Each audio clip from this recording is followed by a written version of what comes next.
Good afternoon, everyone.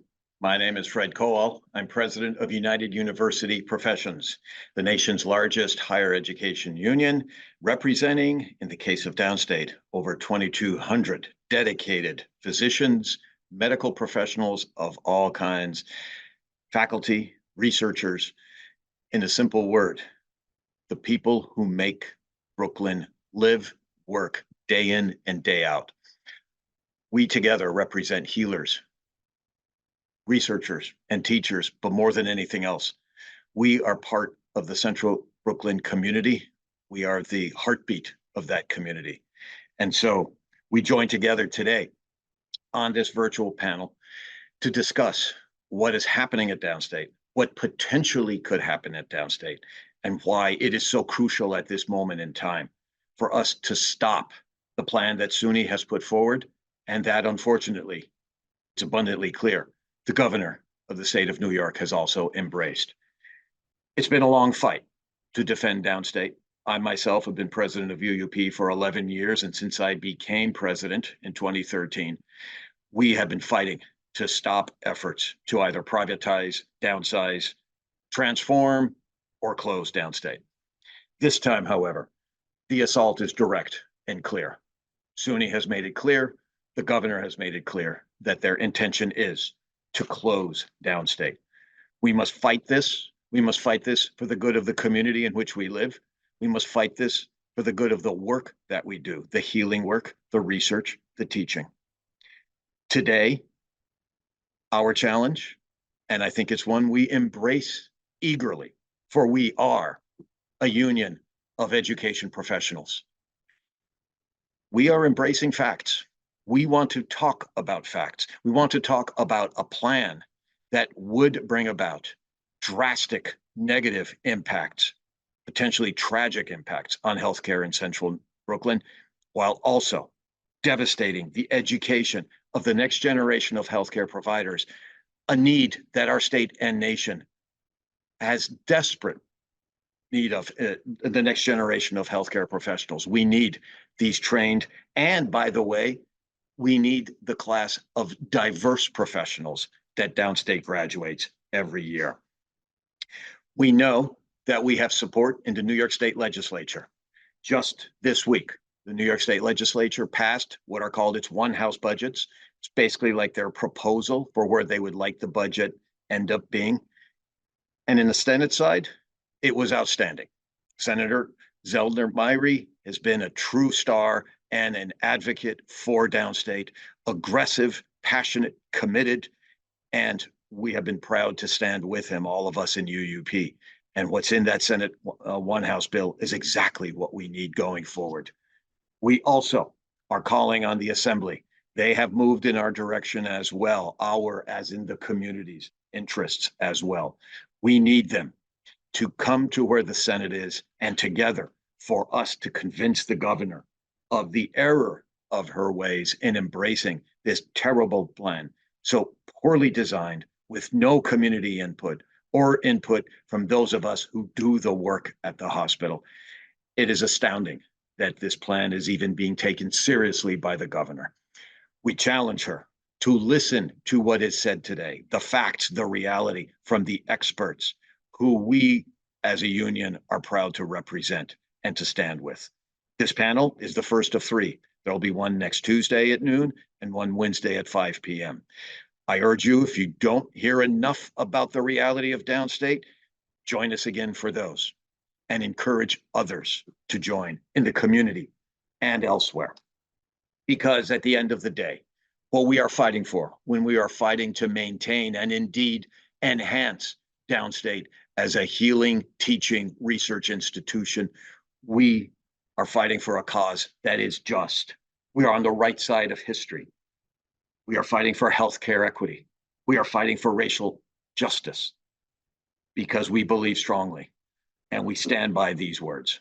Brooklyn needs Downstate, and indeed, New York needs Downstate. And it may seem obvious, but it is imperative that decision makers hear from the community and healthcare and medical experts when it comes to making decisions about healthcare services for the Brooklyn community. Today, we have three experts with us. And I'm going to ask each of them to kick us off by first briefly introducing themselves. And in doing so, while they're doing that, I would like them to answer one of the following two questions. And it's, based on, you have the choice, panelists, and it's also based on your expertise. The first question: how do you foresee the closure of public teaching hospitals and SUNY Downstate Hospital more specifically impacting medical education from your perspective? Or you can choose question number two. In your area of expertise, what immediate challenges do you anticipate with the disruption of healthcare services caused by a closure? We have a lot we want to get to today. So let's say about 5 minutes for each of these questions and introductions for each of you. And I'm going to ask first for Dr. Ann Harris to kick things off for us. Ann?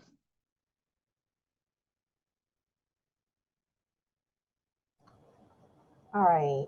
Can you hear me? Yes, we can. Okay. Thank you very much, Fred, for having me on this panel to participate. Honored. Hello, everyone. Dr. Pincus, Dr. Trim, and members of the UUP. My name is Ann Harris. I'm a nurse practitioner, doctorately trained, working in the cardiology department, specifically cardiac electrophysiology. I've been at Downstate for 19 years, and we specialize in our service in the heart rhythms. And any patients who comes in with an alteration in heart rhythms, they would come to see us. We implant cardiac devices like pacemakers, defibrillators, loop recorders to diagnose long-term arrhythmias, cardiomem sensors for congestive heart failures, and we follow these devices through remote monitoring on a daily basis. And we have many, many, many patients, and our practice is a very, very busy practice. We also do ablations, electrical physiology studies, and ablations of AFibs and other fast arrhythmias. So in the beginning, when I first started working here at Downstate, I had a vision that Downstate is a diamond in the rough.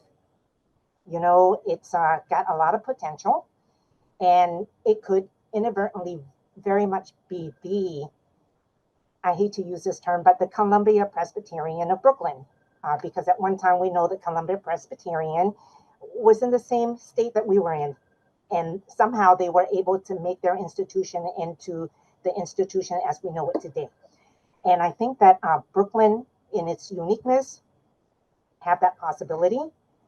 But you would have to have the vision and the thought of making it happen, and it will happen naturally.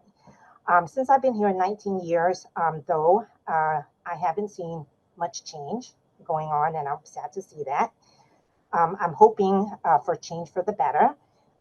Obvious not to stay the status quo, because we can't stay the status quo. The only thing that is non-changing is change in itself, and we do have to keep up with the times. And but I believe that Downstate has a lot to offer. I can only speak to the service that I work in, which is cardiology specifically. I'm sure that other departments in the hospital mirrors the same situation that we have in cardiology. I'm going to address the question that what service is going to be disrupted. In my area, definitely our EP procedures. We have a robust EP lab with a lot of volume. And despite the lack of staffing of nurses, lack of human resources, we're still able to do a lot of procedures to help the people in the community. Once a patient comes to see us for the first time, they at least get an EKG and an echocardiogram. Following that, in order to diagnose their problems, they could potentially go for like a stress test, a cardiac catheterization, cardiac monitoring, cardiac CT, cardiac MRIs, TEEs, all of the procedures that they would need as a prerequisite before they go into the EP lab to get a procedure with the EP service. And after that, we then do treatment procedures, and those treatments, like I've mentioned, would be all of the implants of cardiac devices and also EP studies and ablations of all the arrhythmias. if Downstate is to close, those services would definitely be disrupted. The patients will be left out on a lurch. Why? Because Kings County does not have the same service that we do here at this hospital. The Kings County is sending their patients to come to see us for these special services. They do not have an EP lab. They don't have an electrophysiologist on site. They do not have this specialty. So we are over inundated with volume and patients coming from Kings County in addition to our volume to take care of these patients in a timely manner. So without Downstate, where will these patients go?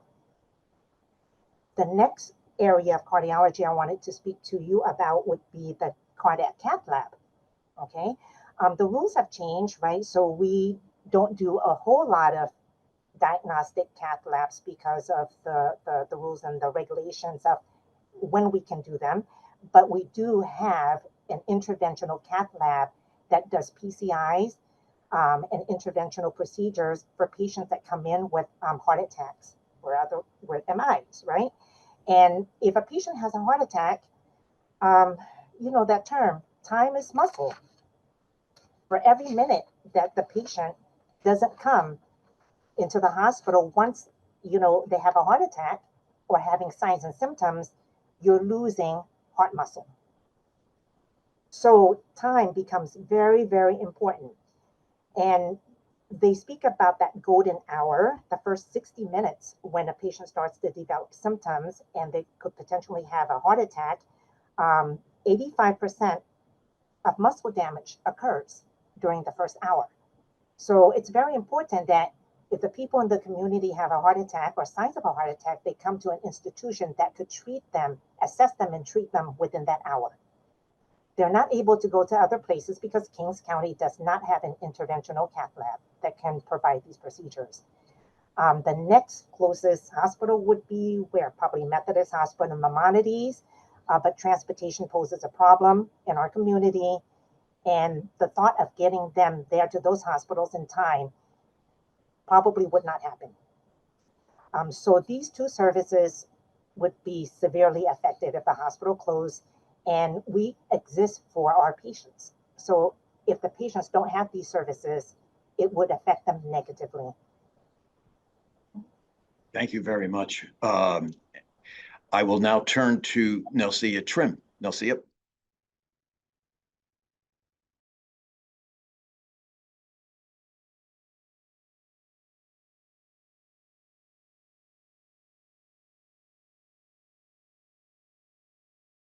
I can see you, but you are muted.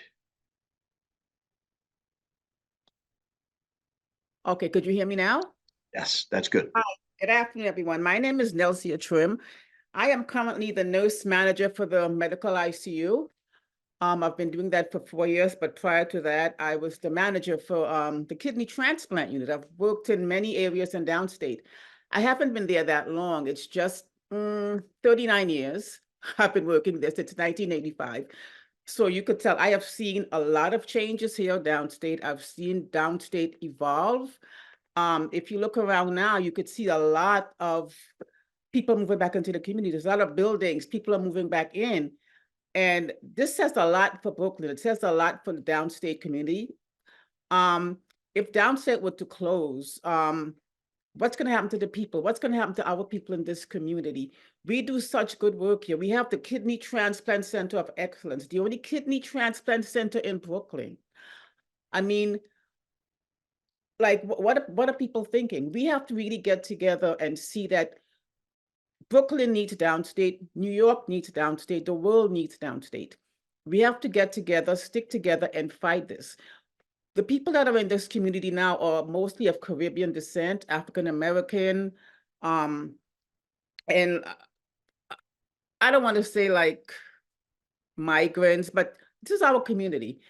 We need the healthcare in this community. Look around and see what's happening to all these people. Where are they going to go? At many times, downstate and Kings County, they both go on diversion at the same time. What does that tell you? Kingsbrook is closed. Today it's downstate, tomorrow what's going to happen? We need to save lives. The people in this community now, when this hospital closes, Where are they going to go to get healthcare? It's going to take longer for them to get to MIMO, to Methodist, someplace out of this community. We need to start saving lives, and closing this hospital, this is going to be very disastrous for this community. We just have to keep working together. It's going to be a nightmare. It's really going to be a nightmare for us at Downstate. They can do a lot with Downstate. They need to get funding. There's monies that they can put into Downstate, but instead of taking it to put in another hospital to say, okay, we're going to give 30 million to community and 30 million here, put the money in Downstate. What is the issue? Are you not seeing what's going on?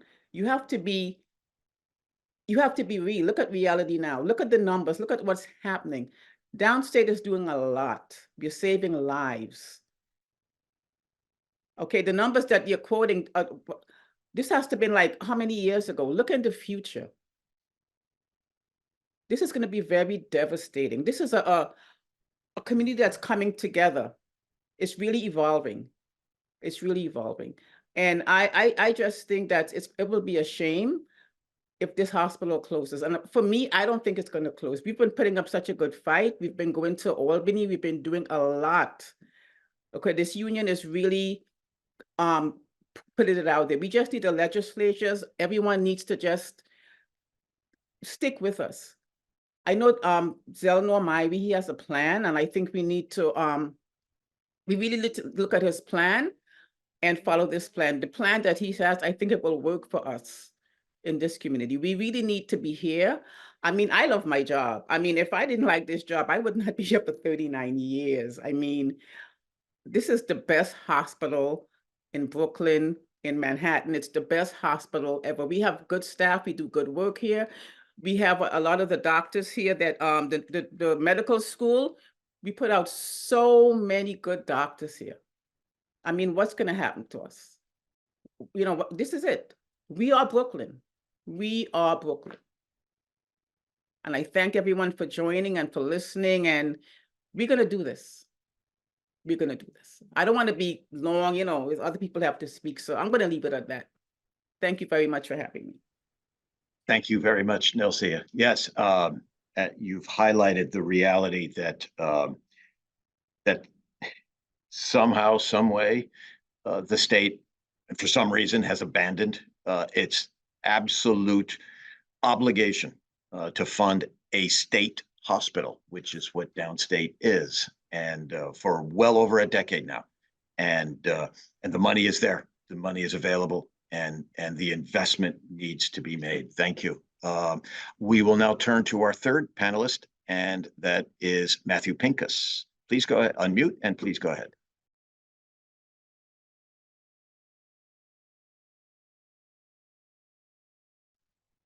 Thank you. Can you hear me? Yes. Okay, very good. Thank you very much for this opportunity. I would like to compliment the first two speakers for having summarized the dire consequences of closing University Hospital. They would be devastating. I want to focus my remarks on the effects this is going to have on the communities that we serve, because that's by far and away the single most important issue. All of the other issues, such as the effects on medical students and on teaching and on the research that's done, are extremely important, and they contribute enormously to the efficacy of the functioning of University Hospital. But the main focus has to be on the patients and the people we are caring for. So I want to address myself to that and embellish a little bit on what the first two speakers very nicely laid out. First of all, our catchment area involves several million people in Brooklyn, of whom about 20% are serviced directly every year. It's about 200 to 300,000 patients. That's both inpatients and outpatients. At least half of these patients are so-called self-payers. They don't have insurance. They are trying to get insurance. They're solid citizens. They're working, and they have yet not achieved insurance, but they have to be treated in the same way that we treat everybody else. Anyone who's sick gets treated to the best of our abilities. That's a very important point and a very important principle that cannot be forgotten. I may return to this a little bit later because we've been accused of losing money. Well, if there's any money lost, it's because we're taking care of patients who can't pay. And that's what the state is supposed to be doing. And instead of condemning us for it, they should be complimenting us for us and helping us to take care of those patients. Now, it turns out, and I'm just saying this parenthetically, and I don't want to make this focus on money. I do want to talk about patient care. That's the single most important issue. And that is that University Hospital actually made a slight profit, apparently, according to a most recent analysis done by all of the chairmen of all departments of the clinical departments at Downstate Medical Center, which staffs University Hospital uniquely. It turns out that we weren't losing money, that was a misstatement on the part of the chancellor and has to be taken back publicly by him. That is not true. The fact is that many of the services have been, believe it or not, remunerative. That is, money has been coming in as a result of billing for patients who do have insurance. So that has to be taken very seriously. That was a misrepresentation, and it has to be, as I say, taken back by the chancellor. Now, as I say, we're taking care of about acutely 200 to 300,000 patients a year. Now, the law promulgated by the chancellor, there is no plan, by the way. You've referred to a plan in the past. There is no plan. The fact is, it was just thrown out that, oh yeah, we're going to close University Hospital and open up a corridor for inpatient care at Kings County Hospital. A corridor? An inpatient hospital has to have specialized services in something like 10 to 15 different subspecialties of medicine, including at least 3 critical care units with some of the most sophisticated life-saving equipment that you can imagine. You're going to open up a corridor for inpatients? What kind of nonsensical statement is that? This was the part of the so-called plan. This is completely without any kind of basis or any understanding of what it takes to run a medical center. It's absolutely, it's shocking. I have to say shocking. Anyway, the idea would be you would open up a corridor at Kings County Hospital, and we're going to use Brookdale and Maimonides Hospital to send the patients there. And that's going to be the solution to it. We got a little problem here. Maimonides Hospital just announced that it is $147 million in debt. Who is going to pay that debt? Are you going to send more patients there now? When they have them, then they're going to have a $200 or $300 million deficit, and then the state will blame them for it and close them down. If that's what the game plan is, this is insane.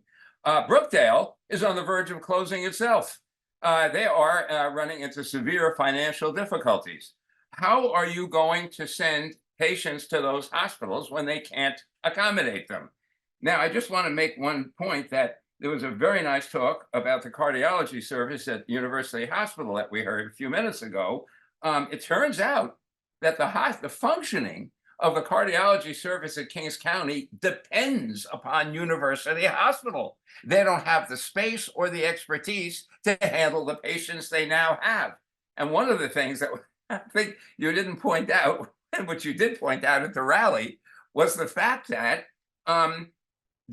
the interpretation of EKGs, electrocardiograms, the most fundamental thing that you can do can't be done at Kings County Hospital. They require the attendings at University Hospital to interpret the Kings County Hospital EKGs. That's incredible. So you're going to move a hospital now that's performing functions that this hospital, Kings County, can't perform, and you're going to move it there where they can't accommodate it. That doesn't make sense. This whole thing is crazed. I don't understand why we even have to discuss this, but this is part of the quote unquote plan, which, it seems not to exist. I also want to say that let's suppose for a moment, blue skies conditions. Let's suppose that you close, God forbid, University Hospital, and then the patients go to Maimonides and to Brookdale and to Kings County, if it can, it's assuming that they can't do something, that they can do something that they can't do. How are those patients, when they have chest pain, for example, they live on Lenox Road, how are they going to get out to 10th Avenue in Borough Park in order to go to Maimonides Hospital? By the time they get there, I mean, I don't want to think of what the consequences of that are. Think about it. What about, how about going to Brookdale? Brookdale's in Canarsie. Canarsie is 40 minutes away. What happens if there's traffic? I mean, what kind of plan is this? I mean, it makes absolutely no sense. University Hospital is central, and it is functioning as an emergency center for patients in a wide area who can easily get there. It doesn't take that much time. This has not been considered in any of the quote unquote planning. So I just wanted to point these things out, that the effect on patient care is going to be devastating. The patients will have nowhere to go. I'm sorry. So okay. That's all right. Yeah, and thank you for bringing home the incredible lack of detail or understanding in this, as you refer to it, as this so-called plan. And it is troubling, and on so many levels, that it would even be taken seriously, especially by the governor of the state of New York, who is ultimately responsible for this hospital. The question I wanted to ask is, throughout the three of you making your comments, and also in my time that I've been spending in central Brooklyn over the last few months, and even prior to this most recent crisis, but what's always been impressed upon me is that the hospital is so ingrained within the community that community members see the hospital as their hospital. It is where it's unlike circumstances, for instance, like where I live in upstate New York, where yes, we have a small rural hospital, but we have a primary care physician. We have different specialists all over the place. What I hear when I'm at Downstate and speaking with staff, but also with patients, is the idea that Downstate is integral and central to all of their healthcare needs. And I think that, especially for people on the outside, could you all address how that is manifested, how you see it in patients that you work with, and in working with other folks who are on staff at Downstate? How is it that this hospital is so central to the lives of so many, many people in central Brooklyn? And it's not, quote unquote, just a hospital. It is integral to the community. And you went first last time, so I'll give you first shot if you'd like to start.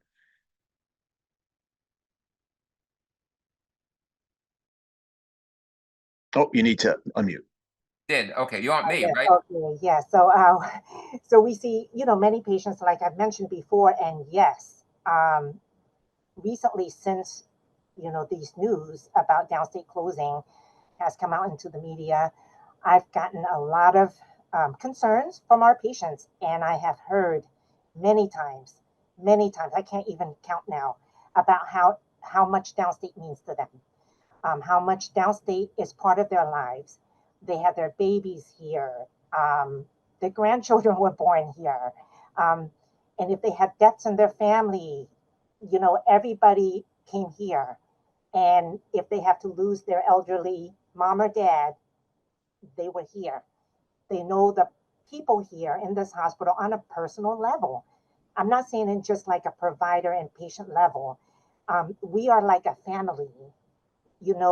It takes time to develop trust, right? With our patients. And trust can only come when you see them more than once over a period of time, and you develop a relationship where they can trust us to provide care for them. And if we tell them that, hey, Mr. So-and-so, Miss So-and-so, you need to take your water pill, okay, so that you don't swell up with fluid, and you need to take it every day. They have to trust us enough to say that, yes, I will take it because you have my best interest at heart, so I will take it. Whereas if they don't trust you, they're going to think that we're trying to kill them, right? So we have a very special relationship with the people in this community. They're wonderful people. They're hardworking people. It's not like what other people or in the media is saying that, you know, just because people are in a poor community or uninsured, that they're not hardworking. A lot of uninsured people are working. It's just that they don't have insurance. Okay. And on top of that, they are burdened with all types of stressors. We call that social determinants of health, right? Where they have problems within the community that they live in, whether it be finance, whether it be, you know, racial, whether it be anything else, stress within their family that causes them to have health issues. It's more predominant in this community but it's not their fault. And this is what people don't get. It's not a fault to be African American or Black American or Caribbean, Black Caribbean. It's not. We have 90% of the population here in East Flatbush is Black American, okay? And it's not their fault to be born into the race, or I'm born into an Asian race. It's nobody's fault. It's not the fault that you have a job that doesn't pay you well enough to keep up with the rent or to pay for medications. It's not. We are a state institution. We are supposed to mitigate these problems for our patients. I am, you know, trained in nursing. So we are, you know, it was drilled in from my first day out of nursing school or in nursing school that, you know, we have to advocate for our patients. This is all about patient care, like Dr. Pincus mentioned. It is. Thank you. Nelcia, did you want to go next? Given your brief 39 years of service. And honestly, that being there so long, you know, I have a tendency to see like the same people, the same patients and their families over and over. Sometimes I'm not even at work. I could be shopping. I could see them and they see me and they come to me and they, you know, they thank me. So it's like Anne said, you have to develop a rapport with these patients that they begin to trust you. And when they trust you, they bring their families and they tell their friends. You see them and, you know, you take good care of them. And it's like, they like that. People in this community, when they heard that it was closing, they were shocked because they were like, no one told us. How could this have slipped us? So it's like they come back and my parents, my family, when they're sick, they're here. Both my parents, they come here. And it's not just because I work here, because the way I speak about downstate, so they know you can trust people. The names I call and they say, you know what? Yes, when I was here, I saw this person.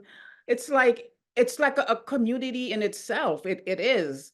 And I love what I do. And I think it's the way you speak to patients and the way you treat them. It's not just that you live in this community. This is how you are. You have to have this deep-rooted within you. You have to, you know, embrace people and show them that we care. So when they see the way I act towards patients, I help anybody, it doesn't matter. It doesn't have to be my unit. And they see this and they're like, wow, everyone should be like you know, and people you should just do it. This is how we get people in. You know what I'm saying? They have to see it. First impression says a lot with downstate. It does. And I think if we just continue this, we reach out to people and you help each. It doesn't matter who it is. You just do what you have to do. It has to be deep rooted in you. And this is what I like my job. I didn't think I was going to be here 39 years when I first started as my first job. I'm like, what the heck is wrong with me? But I love it. I'm here and you have what you have. And that's it. Thank you very much. And it's really important. And I'm hoping that those who are taking part as viewers are getting the passion that all of you are expressing. And it is about how central this institution is to the community and to the people. This is about people. It's not just a hospital that thank you, Matthew. It may be struggling financially at times because the state has not fulfilled its obligations, but it's about healthcare. And with that, I've said enough on that. I'm going to go to Matthew on this issue of the community link to this wonderful institution. That's absolutely right. I couldn't have expressed it better myself. It's again, I mean, all of you have really covered it very nicely. I just want to make, I guess you could say, 2 points. I know a lot of the patients, and actually, I was one myself at one time, and fortunately, it wasn't serious. I do want to mention that the dean of the medical school actually had shortness of breath, chest pain, and was taken by University Hospital and wrote to all of us that he was immensely pleased by the type of care he got at University Hospital. There's real expertise in cardiology. It's indeed, I think we have one of the outstanding members of the cardiology team here today. And I think that that says an awful lot. I know many people I'm in the pathology department. I'm a professor of pathology, and I'm an attending.